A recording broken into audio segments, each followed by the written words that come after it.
ఇట్లనే జరిగితే ఇంకేం జరుగుతాయి తెలుసా? అసలు ఊహిస్తుర్రా మీరు? ఈ తెలంగాణ ఏం చేద్దాం అనుకుంటున్నారు? అరే తెలంగాణ ప్రజల ఆడబిడ్డలకు అసలు స్వేచ్ఛ లేదా?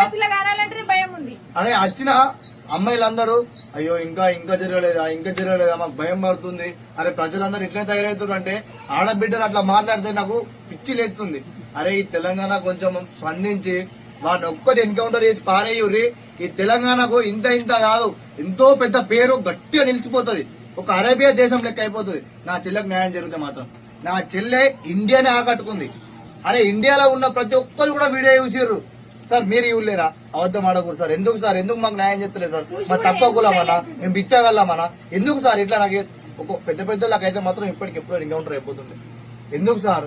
మా మమ్మల్ని చూడరు సార్. మేము పిచ్చోళం అవుతున్నాం సార్. మేము కూడా మనుషులమే కదా సార్. మేము కూడా ఓటేసే కదా సార్ గెలిపించుకుంది మిమ్మల్ని. మేము గెలిపించినాయి కదా సార్. మీరు సీట్లలో కూర్చోరు. ఒక్క ఓటు తక్కువైనా మీరు ఓడిపోతున్నాయి కదా సార్. అర్థం చేసుకోరు సార్. ఎందుకు సార్ ఇట్లా చేస్తారు? రూల్స్ మాకు ఇంకా న్యాయం జరుగుతలేదు. ఎందుకు రూల్స్ అంటారు? అన్ని మీ చేతులు ఉంటాయి. మారవాలనుకుంటే మారవచ్చు. ఇంకొక ఆడబిడ్డకి ఇట్లా అన్యాయం జరగద్దంటే ఈ రూల్స్ మార్చాలి. ఏదమని నడి రోడ్డు మీద